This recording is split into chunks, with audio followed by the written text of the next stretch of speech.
The reservation was for 8 o'clock at Meridian, the restaurant that had been Mom's favorite for decades.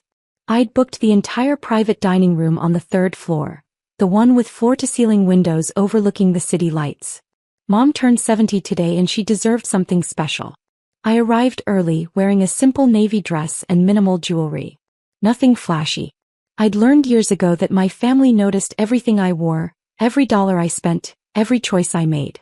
They had opinions about all of it. Claire. Mom's face lit up when she saw me in the lobby. Then her smile faltered slightly as she took in my outfit. Oh, I thought you might dress up more. It's a nice restaurant. I am dressed up, Mom. I hugged her carefully, mindful of her new silk blouse. Happy birthday. Thank you, sweetheart. She patted my shoulder then looked past me. Is David coming? David was my ex-husband. We'd been divorced for 3 years. No, Mom. Just family tonight. Oh. Her disappointment was palpable. He always knew how to celebrate properly. My brother Marcus arrived next, stepping out of his leased BMW with his wife Jennifer. Marcus wore a suit that probably cost 3 months of what he thought I made. Jennifer's dress sparkled with what she told everyone were real diamonds. Claire. Marcus nodded at me. Surprised you could make it. Thought you'd be working late at that little office job. I requested the evening off. I kept my voice pleasant. Mom's birthday is important. Well, hopefully you can at least chip in for drinks. Jennifer's laugh was bright and cutting. We know your budget is tight. My sister Amanda arrived with her husband Robert and their 2 teenage children. Amanda took one look at the restaurant's entrance and squealed. Meridian. Oh my God, Marcus, you shouldn't have. Actually, I made the reservation, I said quietly. Everyone turned to stare at me. You. Amanda's perfectly shaped eyebrows rose. Claire, this place is like $300 per person. Minimum. I'm aware. Marcus laughed, not kindly. Claire, be serious. There's no way you can afford this. I made the reservation. I just let you think you did so you'd feel included. I received a confirmation email. From my account, probably. The staff must have mixed something up. He was already walking toward the entrance. Don't worry about it. Jennifer and I will handle the bill. You can Venmo me $50 later or something. The hostess greeted us warmly. Good evening. Party of 8 for Chin. That's us, Marcus said smoothly, stepping forward. I'm Marcus Chin. I made the reservation. The hostess glanced at her tablet, a small wrinkle appearing between her brows. I have the reservation under Claire Chin, actually. That's my sister. There must be some confusion. I'm the one who... The private dining room on the 3rd floor, correct? The hostess smiled at me. Right this way, Ms. Chin. Marcus's jaw tightened, but he followed as we were led to the elevator. In the confined space, I could feel the weight of my family's collective judgment. Private dining room? Jennifer whispered loudly. Claire, seriously, how are you paying for this? I have savings, I said simply. Amanda snorted. From what? You're a secretary. Administrative assistant, I corrected gently. There's a difference. Barely, Robert muttered. The elevator doors opened to reveal the 3rd floor, our floor. The entire space had been transformed with white orchids and candles. Soft piano music played from hidden speakers.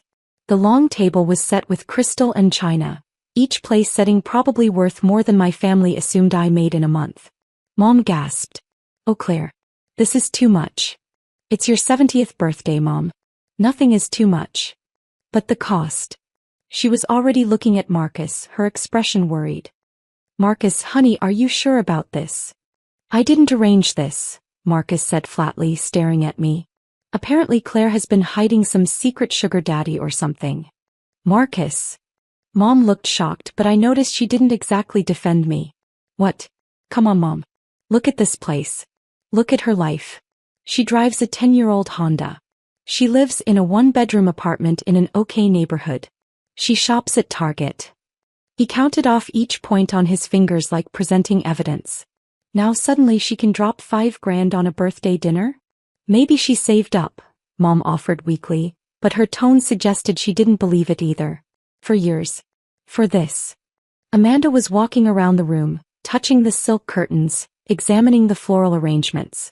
This isn't just expensive. This is obscenely expensive. Claire, if you're in some kind of trouble if you borrowed money from the wrong people. I didn't borrow anything.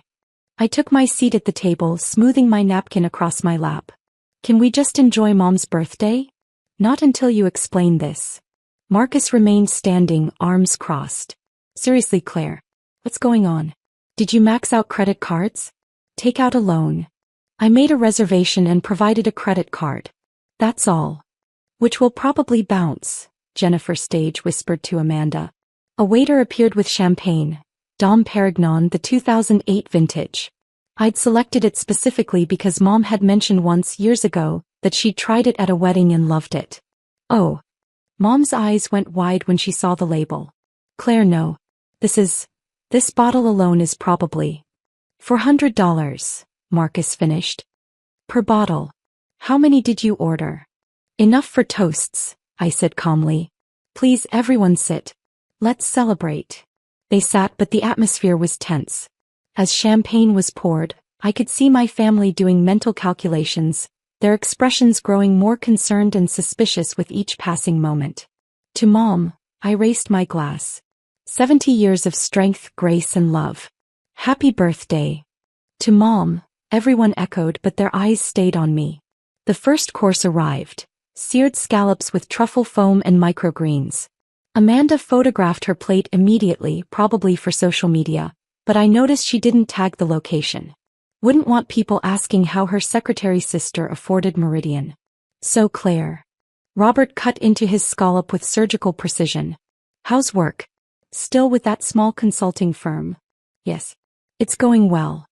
What exactly do you do there again? Jennifer asked. Like file papers? Answer phones. I coordinate projects and manage client communications. So, secretary work. Marcus popped a scallop into his mouth. These are incredible, by the way. Probably $30 per scallop. Can we please stop talking about money? Mom pleaded. It's my birthday. We're just worried about Claire, Amanda said, reaching across to pat my hand. This isn't like you. This kind of spending. We're concerned you're having some kind of episode. You've been so stressed since the divorce. I'm not having an episode. I'm fine. Are you though? Marcus leaned forward.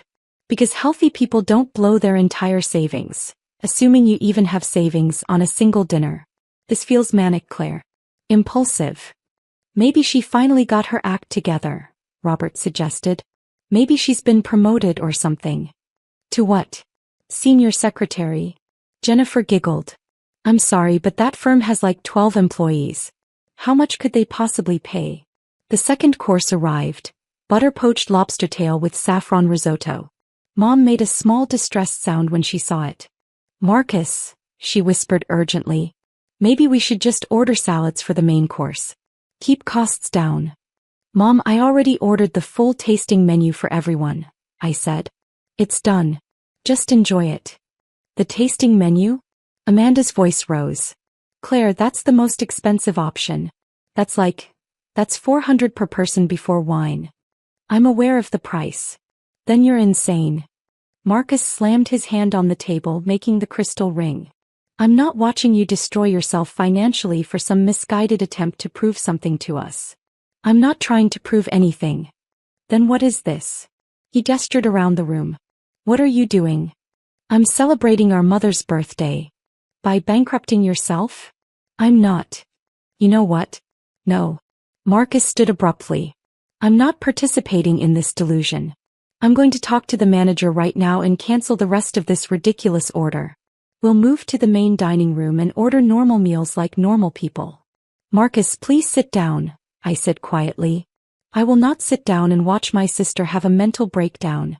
His voice was getting louder now. The waiters hovering near the kitchen entrance exchanged glances. You clearly need help, Claire. Professional help. This isn't normal behavior. I agree, Amanda chimed in. This is scary actually. Who spends money like this when they can barely afford rent? I can afford my rent. Can you? Jennifer challenged. Can you really? Because I've seen your apartment, Claire. It's not exactly luxury living. No doorman, no amenities, coin laundry in the basement. Meanwhile, you're spending thousands of dollars on one dinner. It's Mom's 70th birthday. It's financial suicide. Marcus was pacing now. And I'm not going to enable it. I'm going downstairs right now to fix this mess. He stormed toward the elevator. Jennifer jumped up to follow him, then Amanda and Robert. Even the teenagers looked uncomfortable, muttering excuses as they trailed after their parents. Mom and I sat alone at the beautiful table, the half-eaten lobster cooling on our plates. Claire.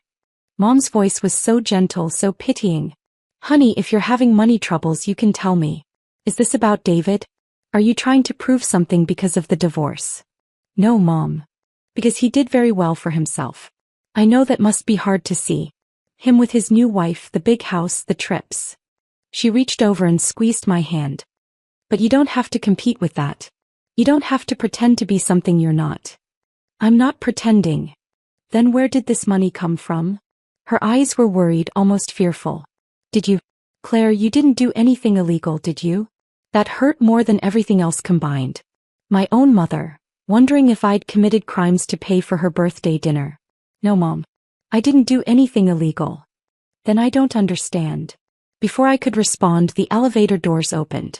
Marcus strode out and I could see the manager walking beside him, a tall man in an impeccable suit named Richard. I'd spoken with Richard a dozen times over the past month while planning tonight. There she is, Marcus pointed at me. That's my sister. She's the one who made this insane reservation.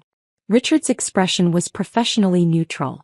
Sir, I'm aware of Ms. Chen's reservation. Well, I need you to cancel it. The rest of it, we're done here. Send us the bill for what we've already eaten, and we'll move this party somewhere more reasonable. I'm afraid I can't do that, sir. What do you mean you can't? I'm a customer. I'm requesting service changes. You're not the customer who made the reservation. Richard's tone remained polite but firm. Miss Chen booked this room and the full tasting menu. Any changes would need to be authorized by her. She's not in a position to authorize anything. She's clearly having some kind of crisis. Marcus's face was reddening. Look, I don't know what she told you, but whatever credit card she gave you is probably going to be declined. I'm trying to save you and her a lot of trouble here. The card has already been charged and approved, sir. Well then run it again. Test it. You'll see. Marcus, please. I stood up. You're making a scene. I'm making a scene? I'm making a scene. He whirled on me. You're the one pretending to be rich. You're the one throwing money you don't have at a dinner party like you're some kind of... Sir. Richard's voice cut through Marcus's rant, sharp now. I'm going to need you to lower your voice. You're disturbing other guests. Other guests? We're the only ones up here. There are private dining rooms on either side of this space and several tables directly below us. Your voice is carrying. I don't care. This is fraud. Consumer fraud. My sister is committing fraud and you're helping her. Jennifer grabbed Marcus's arm. Honey, maybe we should just... No. He shook her off.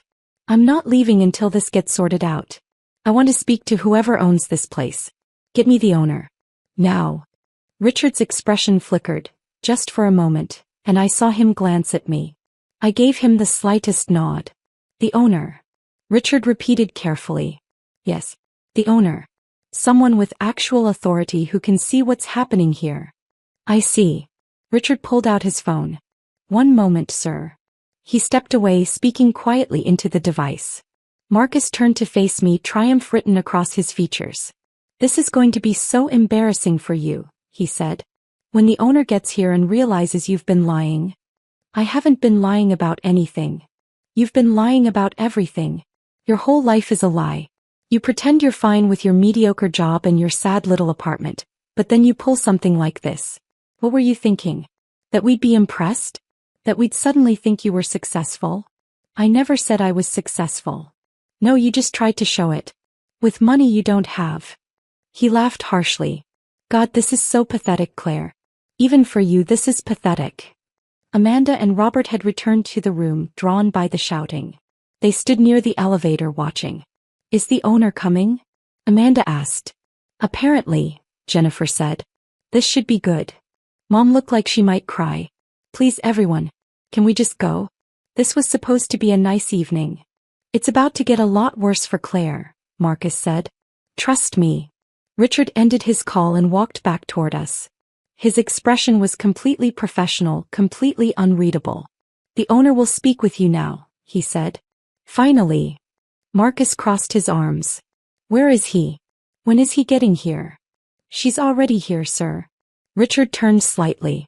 "Miss Chin, would you like to address your brother's concerns?" The room went completely silent. Marcus blinked. "What?"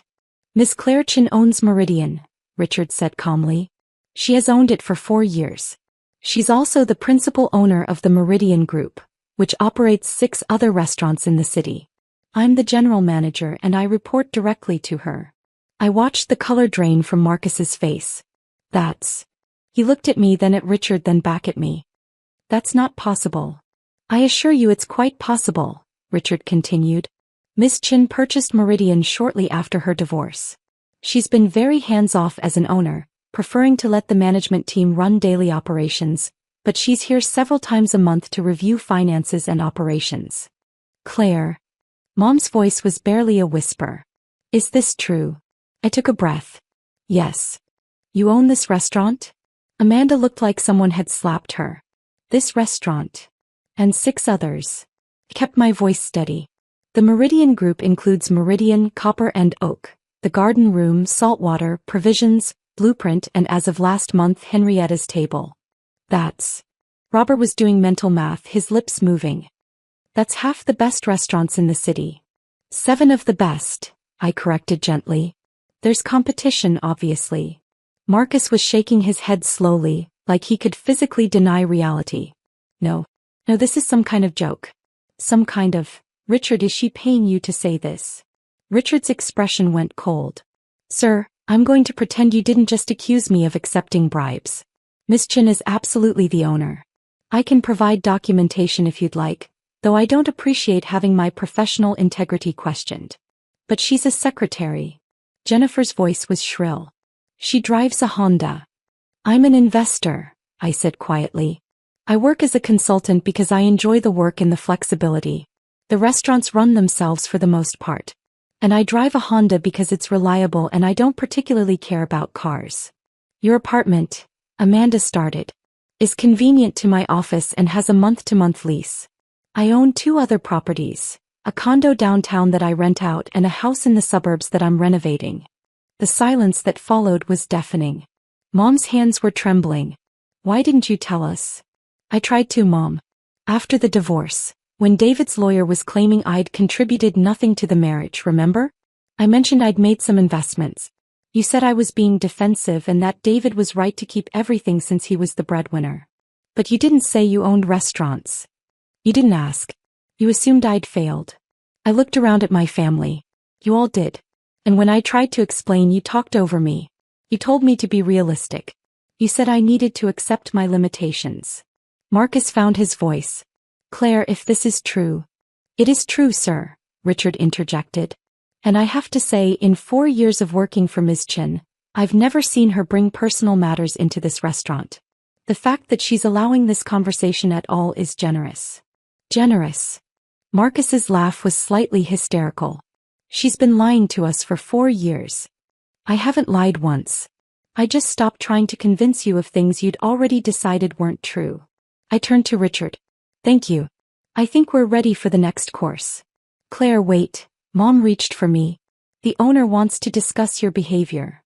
Richard's voice was pleasant but firm, his eyes on Marcus. "Sir, you've spent the last 30 minutes in my restaurant insulting Ms. Chen. You've accused her of fraud, implied she's mentally unstable, and suggested she's involved in illegal activities. You've raised your voice repeatedly despite being asked to stop. You've disrupted what was meant to be a milestone celebration." Marcus's face went from white to red. "I didn't know. You didn't ask." Richard pulled out a tablet. "You assumed. And based on those assumptions, you felt entitled to berate her publicly, to question her choices, and to attempt to override her decisions in her own establishment. Her own right. God." Marcus sank into a chair. "This is insane." "What's insane," I said quietly, "is that even now you're not apologizing. You're not asking questions. You're just reacting. What do you want me to say, Claire? Congratulations on secretly being rich." I want you to think about why it had to be secret. Why I couldn't tell you. Why I stopped trying. Jennifer was scrolling frantically on her phone. Oh my God. Oh my God, Marcus, she's listed on the business registrations. Claire Chin, principal owner, Meridian Group Holdings LLC. Estimated value. She looked up, her face pale. Marcus, the estimated value is $40 million. 40. Amanda sat down hard. Million. The restaurants are worth that, yes. Plus the properties they're on. I own the buildings for Meridian, Saltwater, and Blueprint outright. I kept my voice even, factual. My net worth is higher when you factor in other investments. Robert let out a low whistle. How much higher? That's private. You're a multimillionaire, Mom said faintly. My daughter is a multimillionaire and I didn't know. I tried to tell you, Mom. Multiple times. When did you try? Last Christmas, when you asked why I wasn't dating anyone successful. I said I was doing fine on my own and you laughed and said fine wasn't the same as successful. At Easter, when Marcus was bragging about his promotion, I mentioned I'd had a good quarter with my investments. You said that was nice and changed the subject to Amanda's new car. At your birthday last year, when you said you wished I'd make something of myself like my siblings, I started to explain about the restaurants. You interrupted to ask if I'd remembered to bring the potato salad. Each example landed like a stone in still water. I could see the ripples of memory crossing their faces. I thought. Mom's eyes were filling with tears. I thought you were just trying to make yourself feel better. I thought you were being defensive about the divorce. I was being honest. You weren't listening. Richard cleared his throat gently. Miss Chin, the kitchen would like to know if we should proceed with the main course. Yes, please. I looked at my family. Does anyone want to leave? I won't stop you. But if you stay, we're going to finish Mom's birthday dinner. No more discussions about money. No more insults. We're going to celebrate her turning 70, which was the entire point of tonight. Nobody moved. I'll stay, Mom said finally, her voice small. If you still want me to. Of course I do. It's your birthday, Mom. Marcus stood up slowly. Claire, I don't even know what to say. Then don't say anything. Just sit down and eat your dinner. But we need to talk about this. About everything. About why you didn't. Not tonight, Marcus. Tonight is about Mom. He looked like he wanted to argue, but Jennifer grabbed his arm and pulled him back to his seat. Amanda and Robert followed suit, moving like sleepwalkers. The teenagers looked completely bewildered but sat down when their parents did. Richard nodded at me, a gesture of understanding, and disappeared toward the kitchen. The main course arrived 10 minutes later. Perfectly cooked filet mignon with roasted vegetables and potato gratin. A server I recognized, Thomas, who'd been with Meridian since before I bought it, poured wine with steady hands, his expression carefully neutral. We ate in near silence. Amanda picked at her food. Jennifer kept staring at me like I'd grown a second head. Marcus looked like he was performing complex calculations in his head, probably trying to figure out exactly how much money I had and what it meant for his position as the successful sibling. Only Mom actually ate, taking small, deliberate bites, tears running quietly down her face. The food is wonderful, she said finally. Really wonderful, Claire. I'm glad you like it, Mom. I always have. I used to bring your father here for anniversaries before he passed. Before it got so expensive. Before. She trailed off. Before I thought I couldn't afford it anymore. You mentioned that once. That's why I bought it. She looked up sharply. What? When you told me about Dad bringing you here, about how special it was. You said you hadn't been back in years because it wasn't for people like us anymore. I decided that wasn't true. So I bought it. I wanted you to be able to come here whenever you wanted and feel like you belonged. Fresh tears spilled over. You bought a restaurant for me? I bought it for a lot of reasons. But that was one of them. I reached over and squeezed her hand. You do belong here, Mom. You always have. I didn't know, she whispered. Claire, I didn't know any of this. About the restaurants, about the money, about any of it. You should have told me. I tried. You should have tried harder. Maybe. I withdrew my hand gently.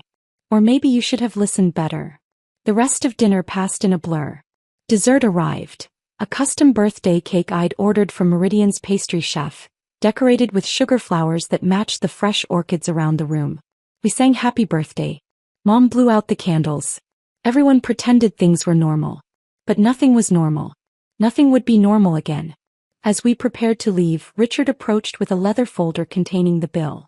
Out of habit or maybe spite, Marcus reached for it. "Don't worry about it, sir," Richard said smoothly. "Miss Chin has already settled the account." "Of course she has," Marcus muttered. "It's her restaurant." "Several times over at this point," Richard agreed. His tone was pleasant, but I caught the edge in it. Richard had never liked Marcus even before tonight.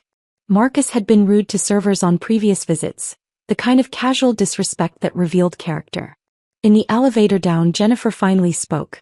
"Claire, I'm sorry. About what I said earlier. About everything. Thank you.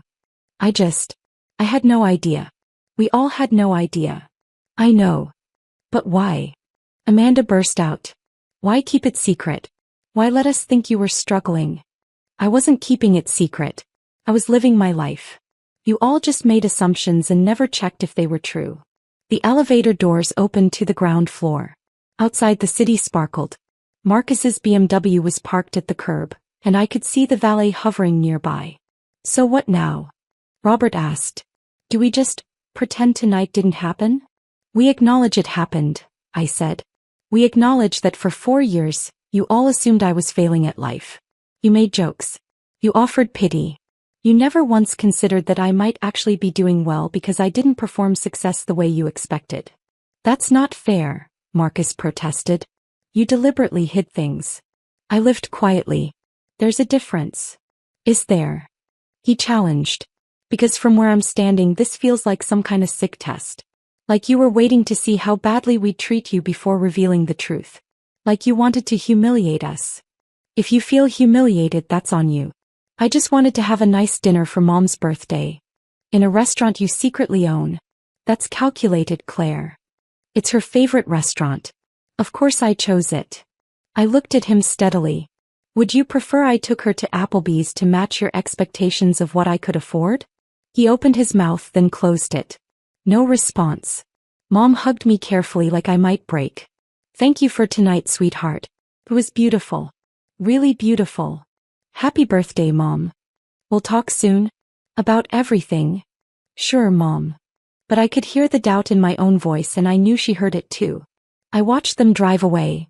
Marcus and Jennifer in the BMW, Amanda and Robert in their Lexus, Mom in the back seat looking small and confused. The teenagers had barely said 2 words all night. Richard appeared at my elbow. "Well, that was dramatic.